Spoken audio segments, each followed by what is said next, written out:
Assalamu alaikum and welcome back to the Power of Educating Our Own. Uh, this is a show that is hosted by the Clara Muhammad Schools Network. I am one of your hosts, Sister Marsha Nivens Muhammad, and I'm here with my co-host, Patricia Salahuddin. Welcome. Assalamu alaikum. Yes, and so we're back for another show to help to enrich our lives, help to enrich education for our children, help to enrich our institutions, and to build up a model of what it is that we provide in our community for comprehensive benefit for all. And so tonight we are going to be discussing all things interior design with a specific focus on interior wellness, which I'm not even sure if you've all heard that terminology before, but today you are going to hear about all things interior wellness. And before we get into that conversation, if you are joining us on our social media, either Facebook or YouTube, let us know where you're joining us from. Give us the lambs in the chat or just greet us the best way that you can in the chat and let us know where you are watching us from. We are going to, let's see, I got some, okay, I don't have anything coming up in the chat yet, but I do want to make sure that you all know that the chat is there. If you have questions, feel free to put those questions in the chat. We love to hear from you and we love to incorporate you into our conversation. And with that, we're going to jump right in. So tonight's guest is Sister Aida Akil, and she's actually another member of the Clara Muhammad Schools Network board. And so she's doing double duty today, right? So she's a board member, but she's also to talk to us about her passion and her thing, and that is interior design. So assalamu alaikum, Sister Aida, and welcome. Well, alaikum assalam. Thank you so much. I'm super happy to be here, be a part of the board, and to discuss what I'm really passionate about, alhamdulillah. Absolutely. And so I'm going to say, let's jump right into it.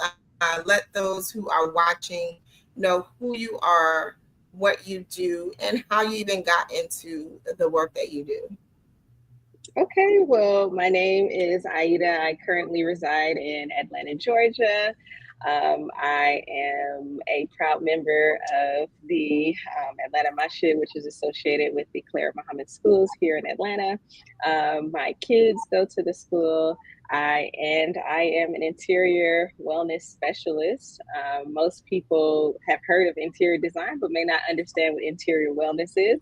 But I specialize in interior wellness, and I am moving into the commercial space, schools, masjids, things like that, with those type of designs, and kind of reimagining them where I feel like historically we haven't really given that much thought into the design for these spaces.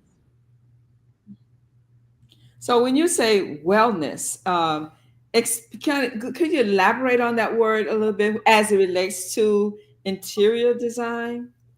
Absolutely. So interior wellness is the thought and belief that your space, the interior and exterior to a degree, affects your mental and physical health. So if someone says that, oh man, I just feel like my space is making me feel sick, that's real.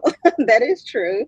If you're in a place that doesn't reflect you, that can affect you mentally. If you're in a place that just doesn't have some of the basics like good lighting, a color palette and color theory that goes with what you want that space to be. So for example, if you are in a space that's supposed to be creative, and perhaps if it's really dark, you might not feel that creative spark. However, if you kind of have lighter, brighter colors, you might feel that spark, especially like colors like orange. And this is just kind of goes into color theory. Those colors are scientifically proven to spark your creativity. So, it's basically saying, hey, let's take interior design from this idea that is just like, let me just like place some cute items, but let's take it a step deeper. Let's talk about like feng shui, like how does your space function? Let's talk about the lighting. Let's talk about plants and what that may do for your health. Let's talk about, how you're able to move in the space and what that might feel like. So again, just to reiterate, that's the idea that your interior design can affect you both negative or positive, just kind of depending on where you're at. Wow. So that's so interesting, right? Because I remember being in elementary school and, like, being in a room and being like, why the heck did they paint these walls Right. this? That's why we're acting crazy and jumping off the walls, because this color There you is go. terrible. Like, there's nothing soothing about this. Exactly, exactly. And when we think of Yeah. it, billion-dollar industries know this. This is something that they do on purpose. It's very similar to like marketing. So there's a reason why a hospital may feel a certain way and a cafe might feel a certain way. And I use the word feel because I don't say that it's designs. I say these are feelings. So when you walk into a cafe, there's a feeling that you get, right? Usually a warm feeling, a cozy feeling. When you walk into a hospital, it feels sterile. It feels like you're in a clinical space, and that's done by design. Hmm. Hmm. And That's when you very go to the theme park, you feel like eating. When you Exactly. Exactly. Yeah, there are colors that induce eating. There are colors that induce tiredness. There are colors, the color is like one of the biggest ones because it's one of the most important design decisions that you'll make is what color a room is and things like that. And so, yeah, it gets kind of deep just kind of when you think about it. Like, even I read like a study that said in the military, before they want someone to do like a really dangerous act, they'll make them close their eyes and envision the color red for like 30 seconds. That color just, for whatever reason, gives you that spark to go ahead and do something really quick. So perhaps if we took those kind of ideas and put them in our space, and then more importantly, we start saying, how does my space make me feel? When I walk into my home, do I feel excited? Do I feel happy? Do I feel calm? Do I feel anxious? Why am I feeling that way? Could it be, clutter? Because I say clutter in the house, clutter in the spaces can clutter your mind. Could it be that it just doesn't reflect me? I don't feel like, because you can buy a bunch of pretty things from the store and say, I'll take that, go to a showroom and say, just give me all of that. But let's say you bring it home and it just truly doesn't reflect you. There's going to be a little bit of uneasiness underneath the surface that you might not even really understand. Yeah, this is cool. I'm enjoying this conversation, right? Because I am definitely one of those people. Like, if it's cluttered, I can't think. I cannot Mm-hmm. go to bed. Like, I can't start on my homework or whatever it is that I'm doing until it is neat, because I just cannot function in spaces that Absolutely. are all over the place. And so you mentioned that you're beginning to do some work with masjids and schools and things of Mm-hmm. that nature. And Mm-hmm. so, talk to us about, like, how what interior wellness looks like Mm-hmm. in a school and Yeah. or in a masjid, and particularly for, um, like, setting spaces up for children. Yes. So, alhamdulillah, I have had the pleasure of working with the local Islamic school. And for me, I approached it from a very holistic standpoint. Okay, what would I, as like my inner child, what would I want to see? What were some of the things that were conflicting in a design that maybe, back in the day that maybe I didn't understand back then, but maybe now I can, really conceptualize that. And so for me, it started there. And for me, it started with, instead of it looking like, let's say, a hotel or something like that, this is a space for children. And so for me, it started with, let's put some bright colors. You know what I mean? Let's put a lot of splash of colors. Now, should we just go crazy and not have the design behind it? No, but it started there. So I started researching what colors um, evoke creativity, what colors are inspiring, what colors are for certain rooms, what colors were calming, what colors made you more intrigued and things like that. So I started like really basic from the color standpoint. How can I very easily get like an instant feeling with those colors? Then it went to function. I feel like, okay, as a kid, maybe sometimes I was sitting at a desk, but then maybe sometimes I wanted to go like on a beanbag and read a book. You know what I mean? So, okay, let's maybe put some different seating areas, because nowadays we understand there's different learning types. There's different ways that kids learn. Not every kid can sit in a desk and just kind of get information, and that's the only way to do it. So then I started thinking about just functionally, how can I get more seating in here just to do that? Then it was basically, okay, how do I now make sure that teachers are feeling comfortable in here? So, okay, practically, how does a teacher move around in that room? Does she need, is it practical to have her supplies on the other side of the room, or does she need to have these things right here? And so all of those, and to me, it's eliminating pain points. Okay, let me eliminate a pain point that might be here through design. So, okay, maybe let's have like a little cabinet here. Okay, maybe let's do this. Okay, a teacher's lounge. What do teachers do in a teacher's lounge? Are they literally lounging, or is this a place for them to catch up? You know what I mean? Like, let's think of it. And then it started with, let's have this conversation. Let's start thinking from a really practical way. Okay, teachers like to go and chat and have coffee. So maybe we can have a few stand-up tables where we don't necessarily need a chair, because maybe they're in and out throughout the day. You know, they don't actually have a full hour to sit down. They really just catch 15 minutes of coffee, you know? So it was just kind of like starting from there. And then you start placing the items, and then thinking about space planning, and then thinking about function. And so for a school in particular, those things are very important. When I had the pleasure, alhamdulillah, of designing a mother's room for the Atlanta Masjid, the thought process was a little different, because I personally have recently used that room. I have a 4-year-old, and we still use that room to this day.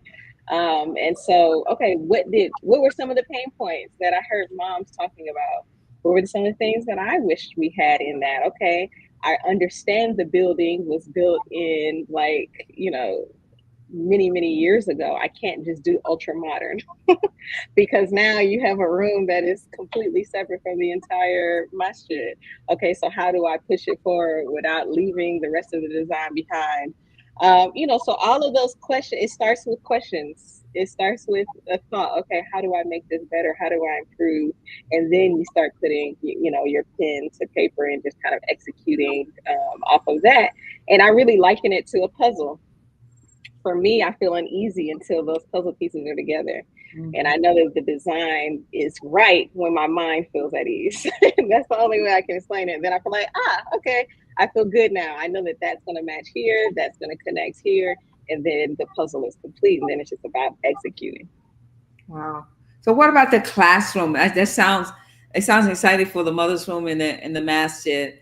And have you designed any classrooms? And what was the impact, and what was the result of that?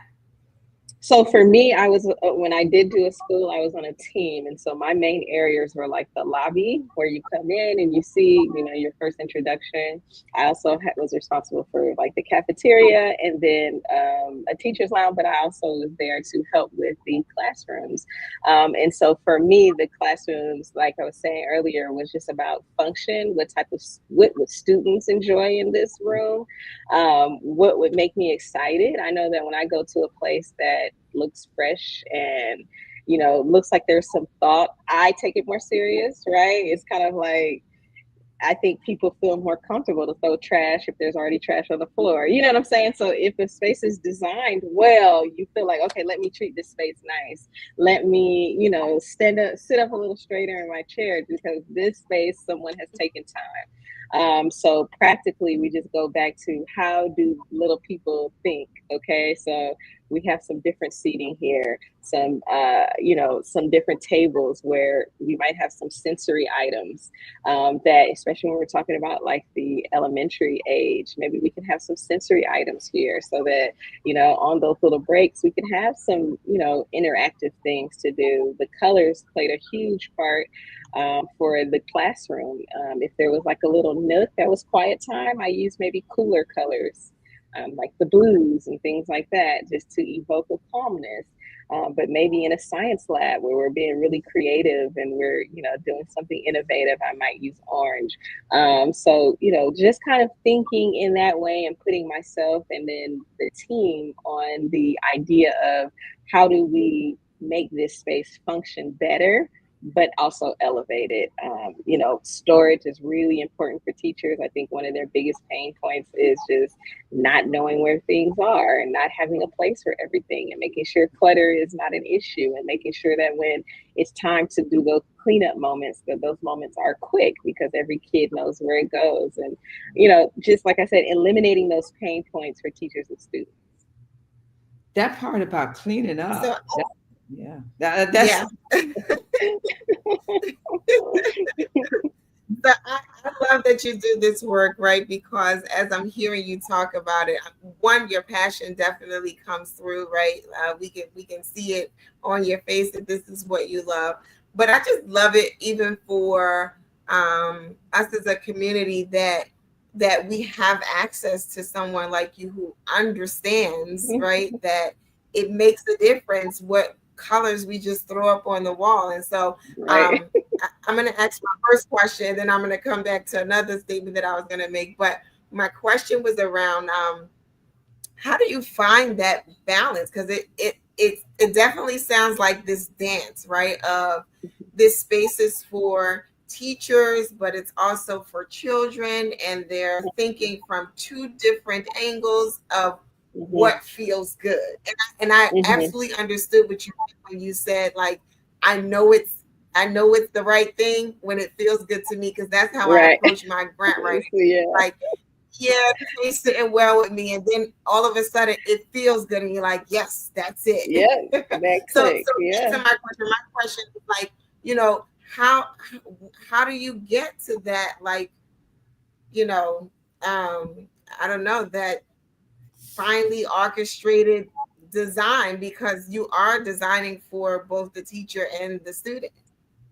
Yeah, so it is a dance, right? It is a dance that you have to do. And alhamdulillah, I've been doing this for a while where I kind of, you know, for teachers specifically is relatively new, but because I have design acumen and design background, I kind of understand where it needs to lie. But I think the biggest thing is communication. So I think most teachers are excited to design their classroom. I think, most teachers come in kind of with a theme, an idea, a color, something. And so it's important not to just be like, no, it's a designer should never come in and squash ideas. That's not the point. But a designer, it should be there to enhance and try to kind of, your job is to embody that person. It's not designing for myself. I'm not designing what I would like. It's designing what functions better and what they would like. So for me, talking to the teachers is most important, just because while I take into consideration the student, I think that a teacher really, their classroom is very connected to them. You know what I mean? They really take pride in their classroom. They really want their classroom to feel like a second home, an extension of themselves. So I think that if I were to like put a hierarchy there, I would probably put the teacher first, just because it's like, okay, what do you need to be your best self?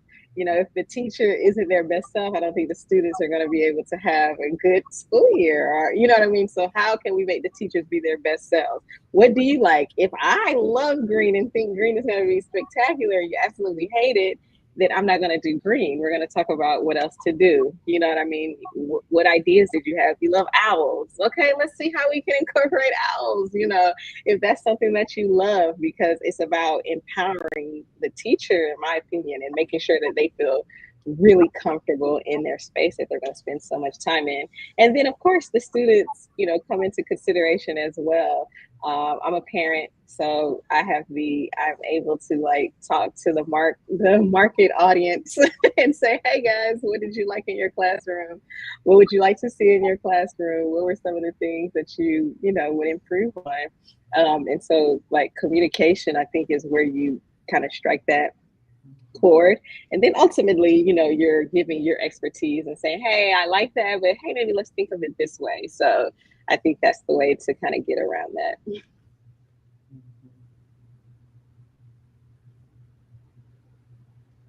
Oh, I don't know. Dr. Patricia's okay. I think she was frozen. I was like, wait a minute. But yeah. go ahead. Did you have something, Dr. Patricia? Yeah. I like the idea of you touching bases with both. and the teacher and the student. And sometimes administration, beyond teacher and student, and sometimes beyond principal, some people step in and they'll say, well, you know what, we need to raise more money. We need to have more students in this classroom, like Mm-hmm. more students in the classroom. And Mm-hmm. the teacher is saying, but we're at capacity. No, you can get one or two more students in, because see, their mind is that all those students need to do is sit at that desk and Right. receive information, and Yeah. if you have enough room, the teacher can get to the blackboard, I mean to the board, the whiteboard, then that's all you need. Right. So talk about that. Talk really need in these classrooms, please. Yeah. Yeah, I think that what you spoke to is a teacher surviving. You know what I mean? They're surviving through it. But we don't want them to survive. We want them to thrive. We want them to feel good. We want them to, do their best. And I think that that model, like, and of course, and I understand wanting to get as many students as you can, because hey, we need to keep these lights on. We need to Yes. be able to pay these teachers. I understand both perspectives. But as a person, I think we need to get back to what we're doing, and that's teaching and making sure that we're enriching these little ones. I don't think a teacher is going to be able to thrive in that type of environment. And so for me, it's about how can we uplift this experience for the teacher and for the students, and how can we make the best out of it and make people excited to kind of come in, make people excited to start their day. And it's kind of like when you open that hotel room and it's nice. You feel excited. You feel happy. You slept in your own bed, but this just feels different. It feels something. You want that feeling for your teachers when they open their classroom door. You want that feeling for your students when they open that classroom door. And that's why I say it's not designs. These are feelings that we're doing. We're trying to evoke a certain emotion. Yeah, Thank and you. so we do have a question from our viewership. Quest Up Game Development. This is our brother out of New York. I always remember when I see the game, because that's the name of the game that he created. He says, Alhamdulillah, my mother, a lifelong educator, always talked about the importance of the walls of any classroom or school for the students' environment shapes their learning. And he was saying this is a great segment. Um, Yeah. so yeah, I mean, talk to us about those walls. I mentioned that earlier, like that. Yeah. We can't just be throwing the dark blue paint on the wall because you love dark blue, like Or because it was cheap at the Home Depot. or Yes. that too, right? Because you could get 1,000,000 gallons for $100. I Right. understand. Yes. Like I said, I understand necessity. I understand all of those things. And so I'm not trying to poke fun at what we have to do. Sometimes it is what it is. But I think that with a little thought, it actually doesn't have to cost more, right? It doesn't have to be this extravagant thing. With just a little bit more thought, we can start, kind of conceptualizing these things matter. And I think it's just a point of saying this actually matters. It actually matters a lot. You know what I'm saying? Like, this is not something to just think about last minute. Oh yeah, we got to paint those walls. Oh yeah, we got to put up some posters that you just random posters. These are things that we need to really start thinking and really planning ahead of time so that we are thoughtful about it. But yes, walls in any design, especially in a classroom, are going to be your most important, because that's where your artwork is. That's where your messages are going to be. That's where your colors are, by and large. So the walls of any space are going to be like your bread and butter. That's going to be the first thing that you're going to kind of be drawn to. And so I think that's also where teachers have the opportunity to bring their own creativity. I've seen many teachers who have like a really creative acumen, like do wonderful murals, or can cut like things out of cardboard and paper and just create like this masterful space. And that is a teacher thriving. You know what I mean? That is a teacher in their space that they feel comfortable in, and it'll be translated to teachers. So I think that most teachers understand that, hey, we can't just have a blank room. This isn't, and I think we know these things, we just never really talked about it. You know what I mean? I think we understand we can't just have nothing on the walls. Right. Teachers understand we got to decorate this. You know what I'm saying? We have to put some things on the walls. We need banners and, boards with messages. And we might have pictures of the kids of, so they can feel like this is their space too. And, all types of creative ways to make the space feel like a second home. You think about it, the kids are in those spaces for a large part of the day. We want to make sure that those spaces are spaces that feel good for them. Alhamdulillah. Yeah. So, and Dr. Patricia talks about the capacity of the room, and I'm just curious to know, in your work, do you ever address room capacity, or is that like out of the purview of the design piece? Because I just imagine you going into a space and being like, okay, we're gonna create this, but like, Mhm. please guys, don't throw 30 children in this room. Right. Because that's not going to work. Right. Absolutely. And that's the function portion of the design. How does this room function? How can we function? There are certain regulations and things like that you just can't possibly overlook. Fire codes and things like that you just have to adhere to just because, we want to have a safe environment. I think that, yes, there's a conversation. Hey, teachers, I know you might love this particular poster, but let's get it QC'd. This could throw some things off. This particular thing might seem really cool, but we might want to, think about that a little bit more. But yes, function is over everything. If you have a pretty room that doesn't function, then what's the point, right? So function takes, top priority. You mentioned talking to the teacher. Every school will not be able to have a sister Aida to to come in. I mean, it was wonderful that we I could. don't know. We might be trying to contract our sister out. You want to travel, sis? You want to Hey, travel? I for hire, willing to travel. Your nearest school or master. Yeah, yeah. Well, you know what? Then this, in that case, you can uh, to maximize your reach. Hmm. Would it be possible to do like, because I've never gone to a workshop Hmm. or session on how to make your classroom more thriving and Yeah. more, you know, uh, child friendly, or I've never had that kind of Yeah. instructions or so, or that kind of information. So, like, is that something even reasonable or feasible to Yeah. about that as being something? Yeah.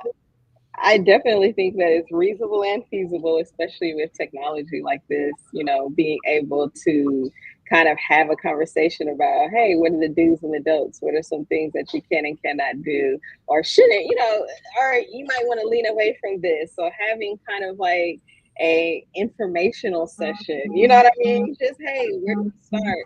Here's some things you might not have known about color that you might want to put into consideration before you kind of slap that on all the walls. Here's some things about proportions and scale, so that you can make sure that your room feels a certain way when you come in. Here's some things about lighting. Here's some things about, setting moments. I'm really about having moments in rooms, because, like you said, not everybody may be able to go and just like design their whole room, but you could probably do a corner. You know what I mean? You could probably do a space in your room. You can start there where you feel like even like a prayer area, or, a corner where you read, or just like a space. You know what I mean? We could start there to kind of start feeling better about our space. So absolutely, I think that it would be something that I would for sure advocate for. Okay. That every teacher, hey, let's just have like a quick session to say, hey, here's why this matters. Here's what you might be conveying in your classroom that you didn't even know you were conveying. Is this what you were trying to say? Is this how you wanted the room to feel? I don't know. Just kind of starting there. Okay. All right. And do Sounds you like ever get pushback from, like, when you're offering, and we're not throwing nobody under the bus, so but in working with institutions, like, do you ever maybe pitch something where they're like, no, I really love this, I don't know about that, or I don't think that that's as important as you may think it is. Yes, Okay. absolutely. And if everybody has their preference, like I said, it's okay. I'm not here to say someone's preference is better than the other, but I can say, hey, this is what that does for the room. Is that what you want it to happen? And then I think if you start kind of saying things like that, well, I never thought about it like that, then you might get that kind of answer. Well, no, that's not really what I wanted. Did you want the classroom to feel smaller? Right, Was right, that what right. you wanted? Was that what you were going for? Is that the point? No. Okay, well, you might not want to do that. When Right. you start talking, saying things like that, then I think people kind of understand. Alhamdulillah, I have not had much of that. So I'm blessed that most people who get my services or want my services understand that, hey, I might not know what to do. So let me lean on the person who kind of has a little bit more experience. Right, right. And we do have a comment from the viewership. We should also keep in mind students with sensory issues. So, can you Mm-hmm, talk a little bit about that? We quite often we do have children in the classroom who have those sensory issues, right? So, mm-hmm, loud noises. To the color point that you were making, right? Certain colors may just be so off-putting that it mm-hmm, disrupts the ability of the child to receive instruction. Maybe the mm-hmm. furniture isn't to the point that the child is able to sit there because that Right.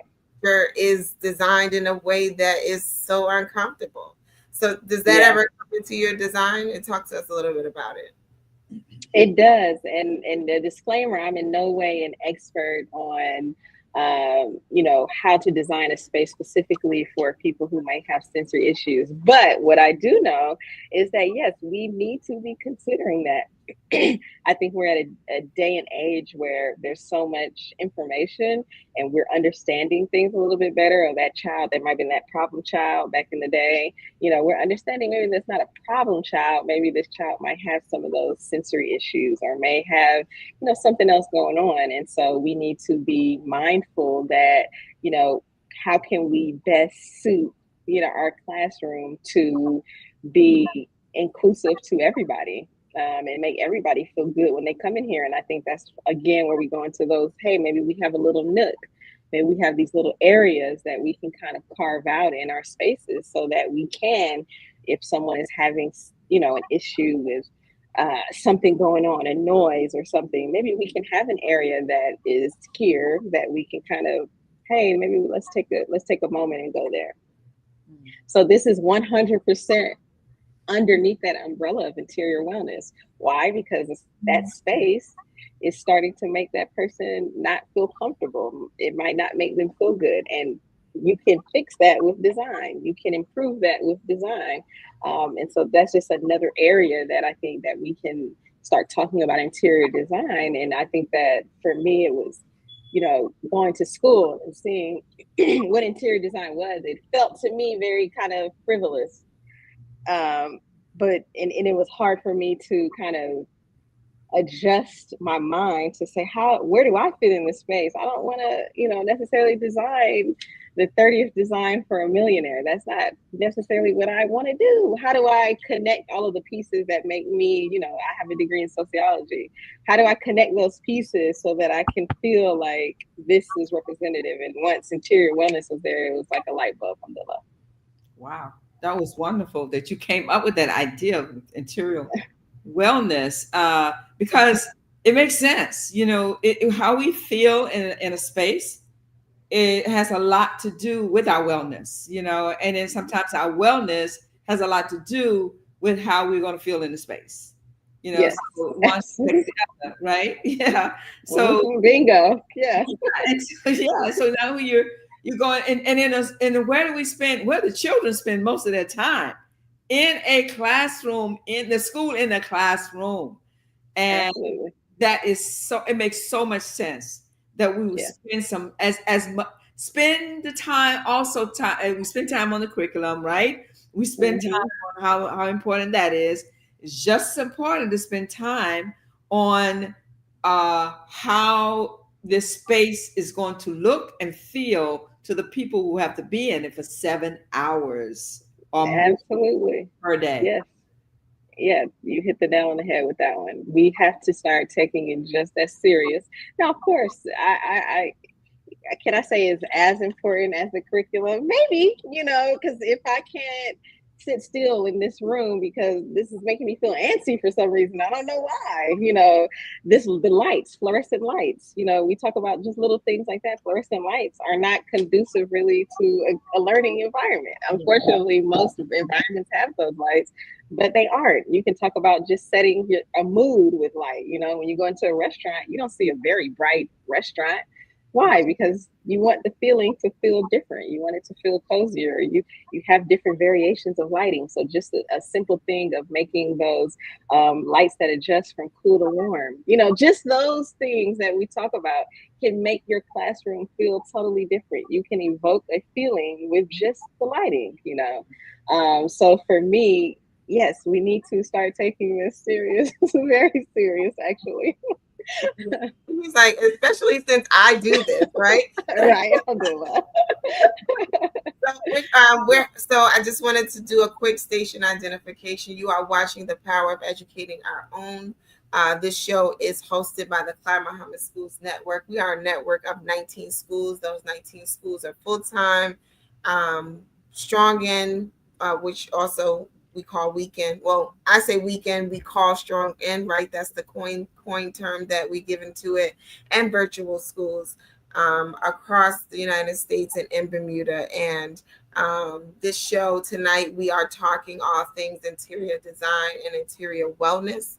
And we've been talking with Sister Aida Akil about that interior wellness and design in the school, right? How do we design our spaces, and how are we more thoughtful about what these spaces have in them, what they look like, how they're configured, so that our children are in an environment that is conducive to learning. And so I want to transition us a little bit, still talking about the children, right, and maybe even young adults, right, but or our teenage population. Let's talk about our masjids, right, because we may not necessarily, for those who are watching it, we may not necessarily have a school, right? A full-time school, but perhaps we have a masjid that has a weekend school, strong in school, and those spaces have a dual function, right? They're co-mingled spaces, and so what are we doing in spaces that perhaps we do have some limitations on, like, you know, this is not this is not a Right. dedicated classroom, right? So Yeah. so what, like, what can you do in here so that they're Hmm. not like, yeah, no, this is not for this space all the time, Sister Aida. You just Yeah. can't come in here and Yeah. redo Redo the whole everything. space. So what are Yeah. some things that people can do in their, like, in their masjid to make room for the younger people to feel like they have a space there? Yeah. Mhm. Yeah, that's actually a great question. Just because, like you said, I grew up in a school that was dual purpose. We didn't always have a classroom that was just dedicated to a classroom. So that is something that happens, and that's just where you are. I think design should meet you where you are. And so for me, that's where being clever with the space. There's many things like modular furniture. So like maybe one day it's a couch, but the next day it's a chair because you're able to flip it. And now we don't need that full couch because today, we're not going to have students in it today. We just need it for an office or something, so we can have modular furniture. We can have nest where I don't know if you ever seen like, there could be a table that literally kind of like folds down from the wall. You know what I mean? And then we Yeah. put it back up and we don't need it. All of these things are ways to be clever with the design and really think about function. You know, and there's ways to do it. I just don't want it to be like a hodgepodge. It should feel like a space that is dedicated for this. Then we put that up and now it's dedicated for this. It shouldn't be like, oh, you can't go over there because that's the space that they do that in. You know, oh, don't touch that. You know, storage becomes very important. Why? Because, you know, the teacher wants to have their things where they had them when they left. And now it's a conference room when it was your classroom just last week, you know. Having storage that's functional and making sure that we're thinking about that, you know, being clever with your space planning. So, you know, hey, I might be able to kind of have things on wheels so that I can easily push them to the side when I don't need them. You know, I think that those type of things are things that we should just think about a little bit more. And I think that what I have noticed is that we are operating from a necessity standpoint. Like we just need to get this done. Yeah, exactly. uh you know, we just, okay, just bring that desk in. Okay, so and so had something at their house, and just go ahead and bring this in. This is what we're going to do. And that's okay. You know, I understand designing out of necessity, but if we're trying to move things forward, we're not just trying, in my opinion, as Muslims, we want to move it forward a little bit. We want to make sure that we're elevating, you know, everything that we do, and design is one of them. Oh wow, you just hit. Oh my, thank you, Monica. That was the best question. That was a good question. Mashallah. That was the best question because as you were talking, I'm just feeling it. Like, you know, because we have the weekend school and we have this, it's in this room, and then and then we have bag. I was not talking about Dr. Patricia's space. That so much. It's worth me going out and selling some cookies and doing something to bring you down here. Get the Pay you to come here and help us.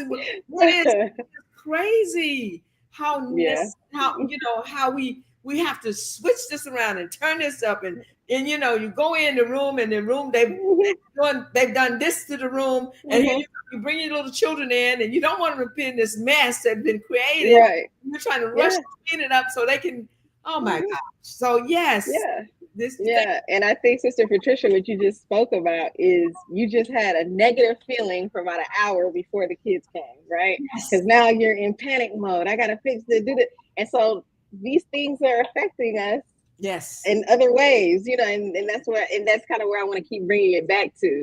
These things are affecting us day to day today, and we may not understand it. Now we're frustrated. The day is seeming hard and tough, yes you know, because we came in immediately in a panic mode, immediately, oh, we got to fix this, we got to do something, because the design wasn't up to par. The design wasn't what we needed to thrive. It was just there for us to survive and get it done. yeah.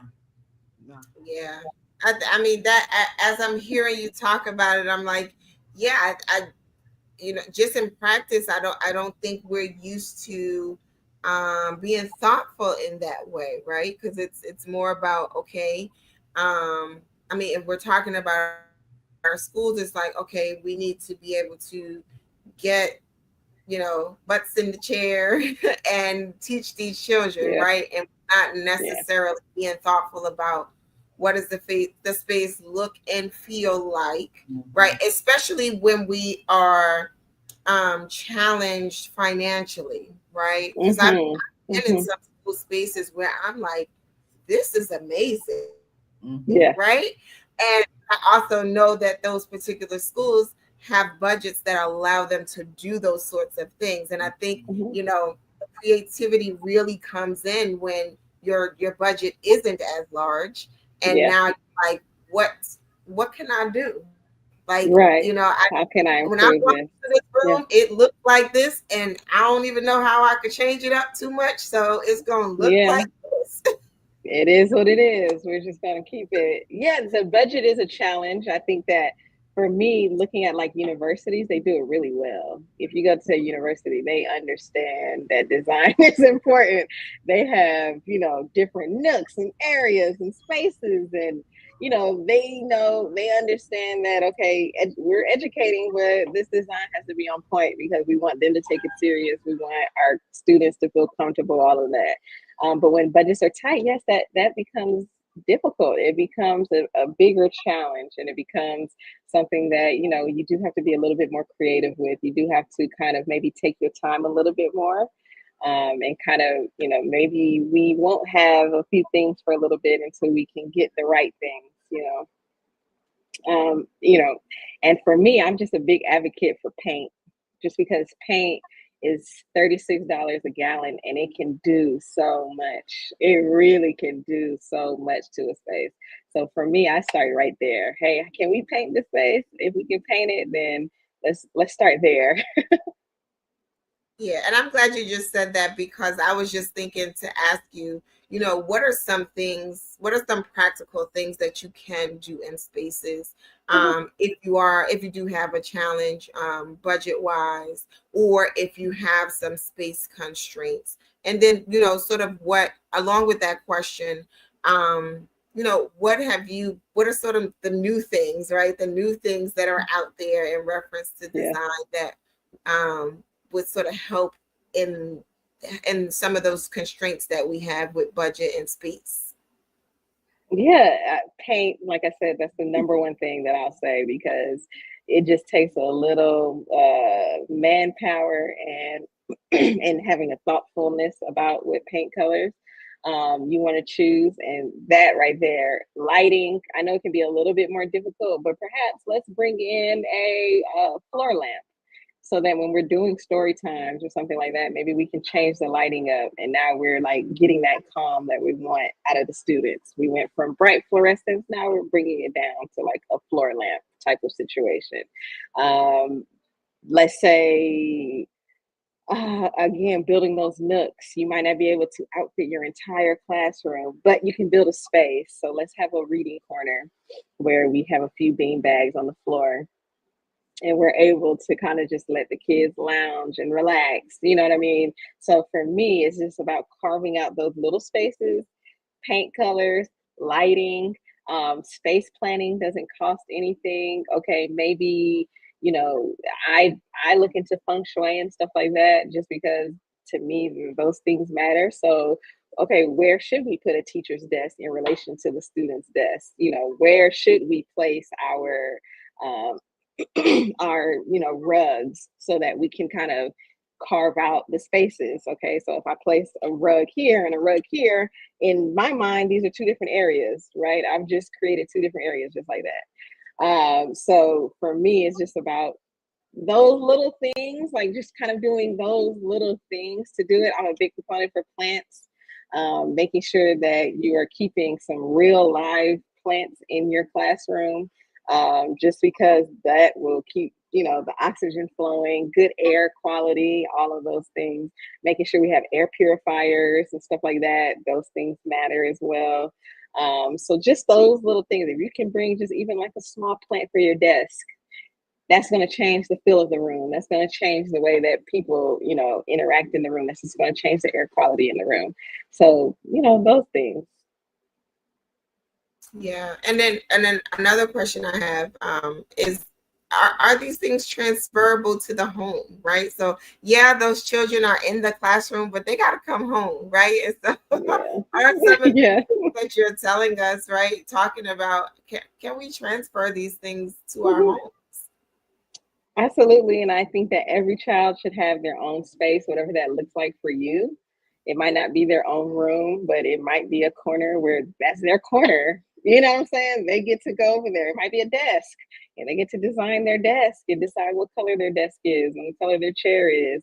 It could be any from small to large. I feel like a child should have those things, because I think that we don't understand kind of, if a child comes home and nothing feels like them, you know what I mean? Nothing feels like this is a space for me, that I can just feel like, okay, this is my space.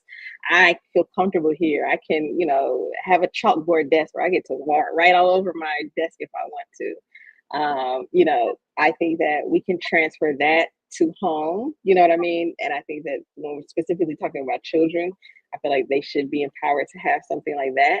And then I think organization, that doesn't cost anything. I think making sure that your space is organized and decluttered is like a quick way that doesn't cost anything to make your space feel instantly better. Um, so yes, these all of the things that I said transfer 100% to your home. And I like to, like I said, I like to meet people where they are. I think people think, oh, interior designer, that's for the rich. And yes, to a degree it is, but when we talk about interior wellness, no, that's for you. That's for everybody. Everybody has to think about this because it's happening. You're putting things in your home, you're doing things. So you are designing your home whether you know it or not.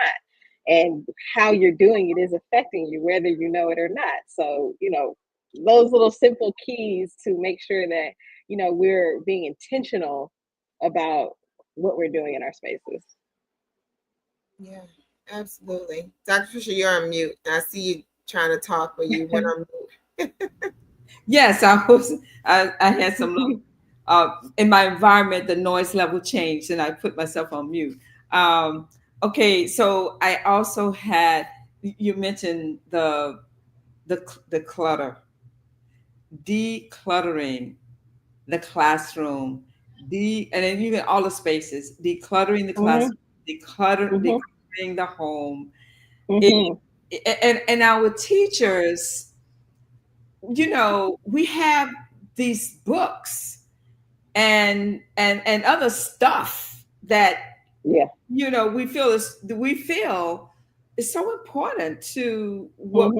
we're doing, but these very same important things do cause a lot of clutter in our classroom. How do we deal with that? Yeah, this is something that I find in a certain generation that unfortunately, I think that a lot of, especially when we talk about our people, right? When we talk about our people, a lot of times a they've come from hardships. They've come from hardships. And so if I get this book, I don't know when I'm going to get this next book.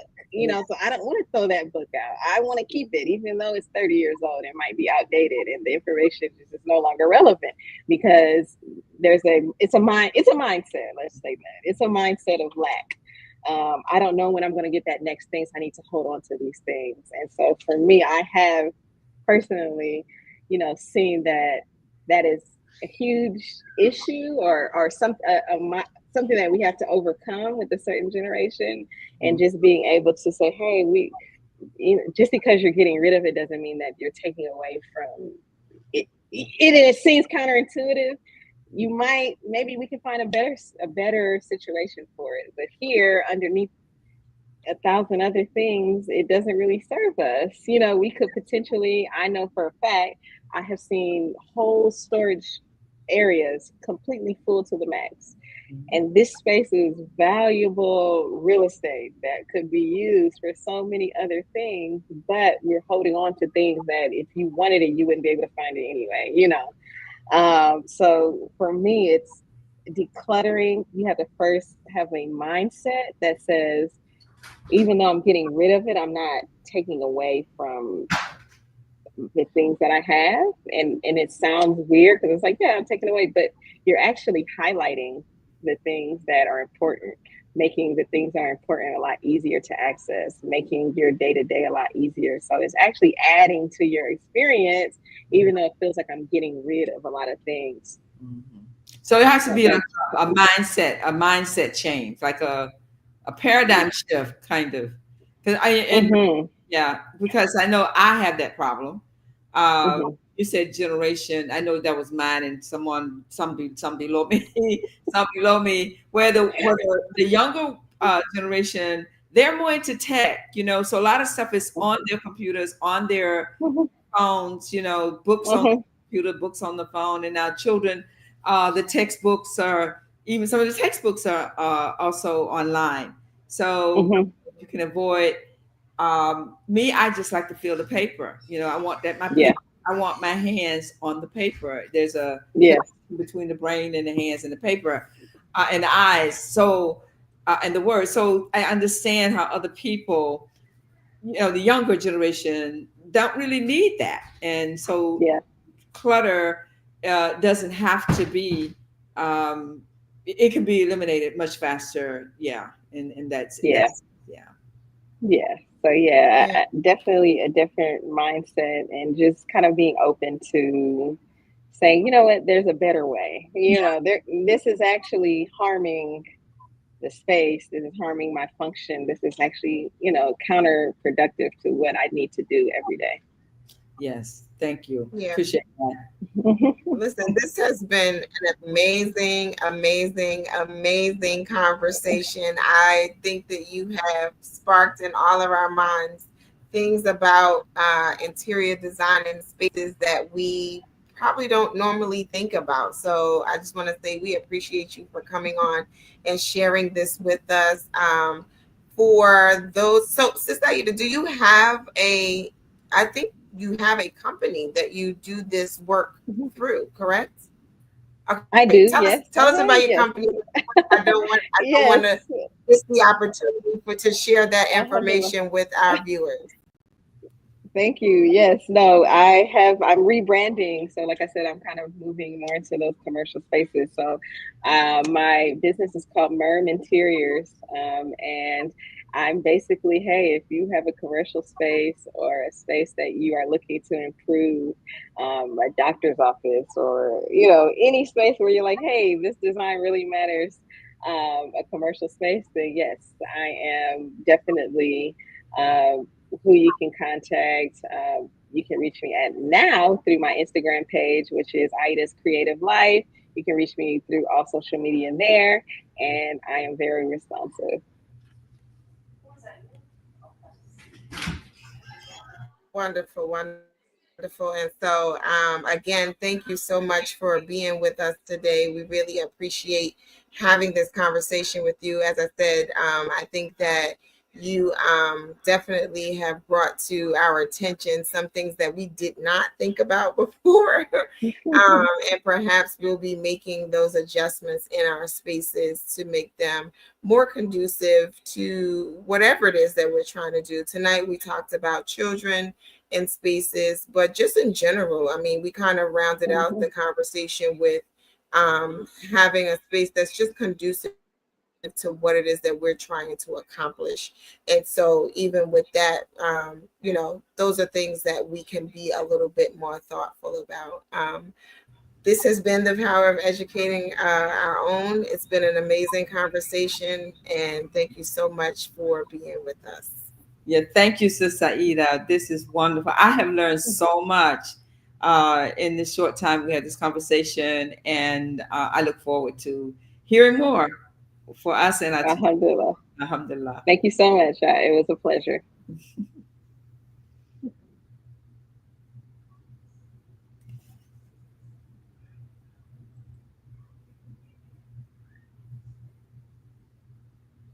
Well, until next time, this has been the power of educating our own. We will be back in this space next Sunday at 7 p.m. Join us and tell a friend. We would love to have you here on the show. Until next time, assalamu alaikum.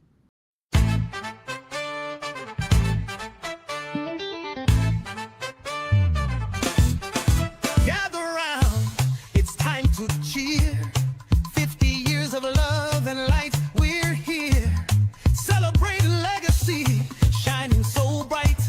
Imam W. Dean's vision, guiding our flight. Hey, it's the IWD 50 strong in. A journey through the past, where dreams transcend. From his wisdom we rise, we thrive. Honoring the legacy, keeping hope alive. Hey,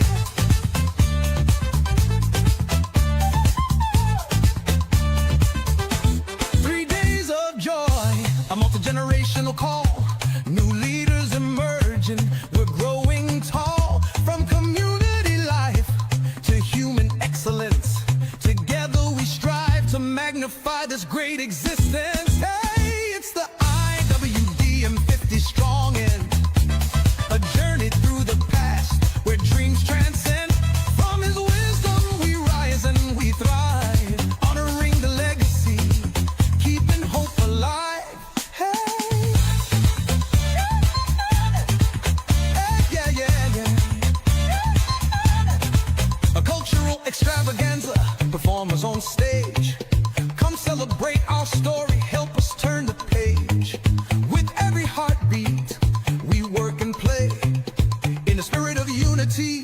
We chart our way.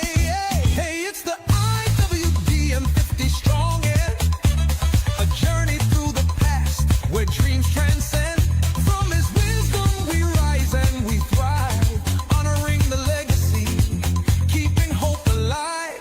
So let's raise our production and let the world know Imam W. Dean's leadership will forever glow. Together we celebrate, together we stand. 50 years of guidance, we work hand in hand. Hey, it's the IWDM 50 strong, and together we'll shine. Let the love never end.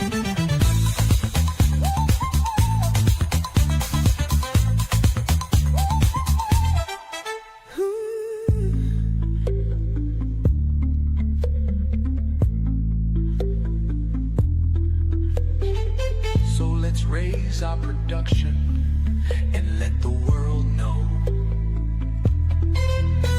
Imam W. Dean's leadership will forever glow. Together we celebrate, together we stand. 50 years of guidance, we work hand in hand. Hey, it's the IWDM 50 strong, and together we'll shine. Let the love never end.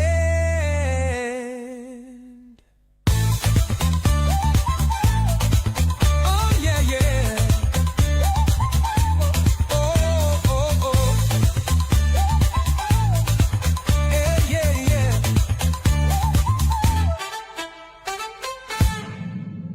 Say it, I know you've been waiting for it. You've been waiting for me to say it. We cannot be stopped now.